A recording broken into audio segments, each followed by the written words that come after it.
Oke, Anda kembali di dua sisi. Saya ingin ke Bang Buset nih, Bang Buset. Tadi kita udah dengar ya, Anda di awal begitu optimis, kemudian Akmal memberikan gambaran juga yang sangat jelas gitu ya mengenai Irak lah. Kalau kita lihat 1-5, kemudian kita juga kalah 2-0 tadi disaut oleh Bung Towel, kita pernah kalah juga di Piala Asia sama Irak nih.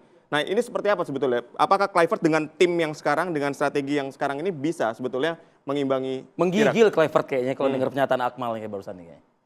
Kalau kita mau membandingkan kedalaman skuad antara STY dengan Patrick, ini nggak bisa dibandingkan. Karena udah terjadi pergantian atau penambahan pemain naturalisasi yang jumlahnya aja juga udah banyak. Ya. Dan secara pola permainan pun juga berbeda. Tapi targetnya kan semuanya kan tetap sama, harus menang. Betul. Jadi kalau kita bicara pertandingan nanti lawan Arab Saudi, memang faktor main kita bukan home and away, ada di tempat netral, dan kebetulan lawan pertamanya Arab Saudi itu sebagai tuan rumah, ini memang secara psikologis memang tidak menguntungkan. Ya. Tapi kalau seandainya pertandingan itu dibuka untuk umum, ya dengan banyaknya diaspora kita di luar, saya yakin itu stadion juga seperti kandang kita juga. Jadi kalau masalah kita tidak diuntungkan dengan faktor main di tempat netral, kayaknya itu enggak. Oke. Tinggal bagaimana sekarang Patrick bisa enggak ini mengatasi masalah kebobolan besar yang terjadi di pertandingan sebelumnya. Oke. Karena ya jujur aja ya, ketika kita ketinggalan main itu kita jadi kelihatan kayak orang bego di lapangan. Anda melihatnya masih ada passion nggak Kluivert untuk memperjuangkan timnas ini gitu? Masih. Masih. Lewang datang aja last minute tadi kan di awal kan tadi datang last minute. Maksudnya gimana last minute? Nah, tadi katanya yang Bang Towel tadi bilang. Oh Bang Andre tadi yang bilang. Enggak lah. Itu kan kalau kita melihat ya, Patrick itu selalu dalam pemberitaan kan secara kita bicaranya sepak bola. Ya. Beda kalau yang sebelumnya kan main golf lah, main iklan lah segala macam, itu keluar dari jalur sepak bola. Tapi kalau kita bicara Patrick Kluivert, otak kita itu langsung bicaranya itu otak sepak bola. Nggak pernah keluar dari situ. Bahkan dia posting di Instagram pun rapat sambil makan. Ngomongin apa? Ngomongin bola. Kan nggak ngomongin kapan gue main iklan. Kan kira-kira kan kayak begitu. Tutup ya. Nah, kalau lawan Irak sendiri gimana? Nah, lawan Irak ini adalah sulit karena kita butuh penyerang untuk menggantikan oleh Romani. Pertanyaannya ini, tekanannya itu mungkin bukan ada di Patrick sekarang, tapi ada di federasi, di PSSI. Bisa nggak nih dalam waktu 3-4 bulan Menghadirkan siapa? bisa menghadirkan pemain naturalisasi? Oke, ada katanya Mauro Zistra, tapi kan secara usia kan masih ranum ya, masih masih muda. muda. Apakah bisa ketajaman itu terbukti? Jens Revan kemarin 6 gol melawan Brunei, tapi itu kan di level U23. Siap nggak dia untuk compete Dan di lawan Brunei timnas ya. Gitu. Brunei. Artinya memang kita punya beberapa opsi pemain, tapi bicara masalah kematangan, bicara masalah pengalaman, nah ini yang belum teruji. Nah ini yang saya maksud tadi Bang Akmal. Udah disinggung nih, itu tanggung jawab federasi juga loh. Gitu. Ya, tanggung jawab federasi adalah kan bukan cuma sekedar menghadirkan pemain gitu. Tapi? Federasi kan tanggung jawab di kompetisi dan sebagainya kan juga tanggung jawab federasi juga berdasarkan statuta gitu kan. Jadi menurut saya kalau untuk tim nasional ya pastinya yang menjadi penanggung jawab utuhnya ya pelatih kepala gitu kan. Nggak ada kemudian gagal yang diganti ketua Komdis, kan nggak mungkin gitu kan. Ya pasti kalau misalnya gagal yang diganti adalah pelatih kepala. Jadi menurut saya gini, Patrick Kluivert ini tantangannya akan sangat berat. Itu harus diakui. Kenapa tantangannya berat? Yang pertama waktunya kan terbatas, tuntutan besar. Ya kan?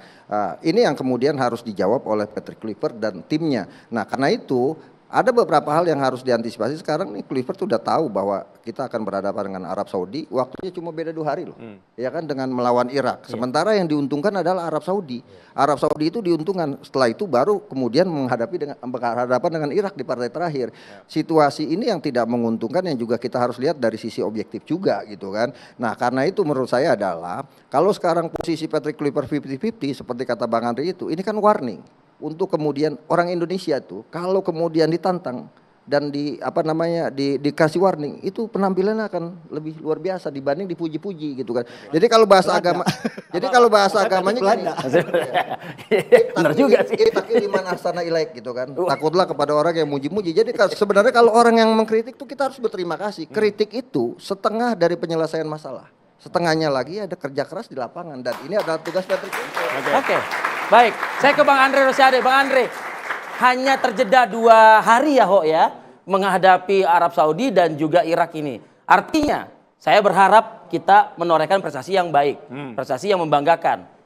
Nauzubillah min zalik, jika tidak, apakah Anda akan semakin keras lagi mendorong Patrick Kluivert di-cut?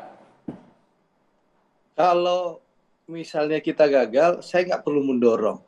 Pak Erick pasti pecat Patrick Kluivert. Saya kenal Erick Thohir. Jadi kita nggak perlu maksa-maksa. Meskipun kontrak masih panjang ya. STY kontrak masih panjang. Coach Mochi itu sampai Desember. Saya rasa nggak ada masalah. Saya rasa Pak Erick juga sering mecat waktu di Inter Milan kok gitu. Nggak ada masalah menurut saya. Saya juga di Semen Padang musim lalu juga mecat pelatih. Lalu mecat pemain itu. Jadi pemecatan itu hal yang lumrah saja dalam dunia sepak bola. Tadi kan Bang Akmal sudah bilang bahwa Roberto Mancini saja pernah membawa Italia menjadi juara Piala Eropa, kalah lawan Indonesia, mimpin Arab Saudi dipecat. Jose Mourinho apa kurang hebatnya? Ya, membawa gelar juga kena pecat. Gitu. Carlo Ancelotti gitu. Semua yang punya prestasi juga bisa dipecat. Apalagi seorang Patrick Kluivert yang mohon maaf tidak pernah punya prestasi dalam menjadi pelatih itu loh. Kan fakta. Masa kita nggak boleh kritik sih gitu loh. Jadi menurut saya coba berpikir objektif dan rasional. Kritik saya ini dalam rangka agar terjadi evaluasi dan perbaikan oleh Patrick Kluivert. Agar Patrick Kluivert bersungguh-sungguh membawa timnas bisa lolos ke Piala Dunia. Itu tujuan kritik saya. Tolong dipahami itu. Nggak ada urusan soal Arhan, nggak ada urusan mau ganti ketua umum PSI, gitu loh. Jadi kadang-kadang kita memberikan kritik, saya kritik objektif kok. Coba soal, di saat saya bicara soal mafia. Hanya Budi, Bang Akmal, Bung Towel, sama Pange. Siapa sih orang yang berani bicara mafia dalam Kongres PSSI dalam sejarah Republik Indonesia berdiri? Aduh, si Adi. Oke, baik. Satu. Ini, ya. Kita ganti. Apa namanya? LIB. Halo, Bang. Semua. Ayo akan minta.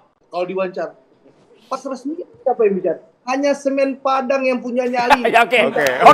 Pesan sudah tersampaikan. Baik. Ya, kita sudah mendapatkan poinnya ya. Towel mau bicara. Boleh, silakan Bung Toel menanggapi. Biar berimbang, objektif dan rasional. Kalau pertanyaannya gini bisa saya ungkapkan juga. Kalau berhasil gimana lolos Piala Dunia? Ini kan ngomonginnya dipecat. Iya. Kalau berhasil. Oke. Kita kalau berhasil tentu kita apresiasi. Patrick Kluivert. Iya dong. Oke. Berarti kalau perlu perpanjang kontrak ya. Perpanjang Itu lagi biasa. kontraknya katanya. Dalam dunia sepak bola reward and punishment itu hal yang wajar gitu loh. Oke, Pange Gitu. Kalau ngomong. transaksi kita perpanjang kontrak, Baik, kita Bang Andre. gaji lebih besar. Kalau dulu pakai bisnis class, kita kasih first class gitu. Kalau perlu prestasi, baik. Ya gitu sama, kalau gagal pecat. Kalau dia berprestasi bawa lolos Piala Dunia, tadi saya ada yang bilang mau bikin patung, katanya bisa jadi gitu. Mau bikin nama jalan kalau perlu kan. Cuman, tadi sebenarnya satu poin bagus yang dibilang sama Mas Budi apa? Ini menunjukkan betapa apa yang kita lakukan ini nggak sustainable. Kita punya penyerang utama, oleh Romani cedera. Ya kan cedera nih. Apa yang mau kita lakukan berikutnya? Siapa lagi ya yang bisa gue naturalisasi? Itu kan menurut gue sebuah perspektif yang nggak boleh kita kayak gini terus gitu. Iya kan? Nggak percaya dengan kemampuan di tanah air sendiri. Bener gitu. Jadi ini PR besar juga sebenarnya. Yang jadi PR. Ada suara nasionalisme di sini nih. Tapi juga Kali bagi ini sepakat atau Pange gue? Pange semangat ya. Baru kali ini gue sepakat atau Pange? Akmal, kalau STI langsung gila kita. Akmal terakhir. Ya kalau saya sih kan gini, ini kan penilaian harusnya semua dengan objektif. Apa yang dituntut Bang Andre itu kan warning yang juga penilaiannya objektif. Bukan karena suka nggak suka itu kan yang penting. Nah sekarang kita akan menghadapi kualifikasi Piala Dunia, Patrick Kluivert akan pastinya Putaran bekerja, 4 ini ya. Putaran 4 akan bekerja luar biasa kan. Anna sumudabir wallahu muqaddir gitu kan. Manusia berusaha, Tuhan yang menentukan segalanya. Kita tunggu nasibnya Patrick Kluivert. Luar biasa.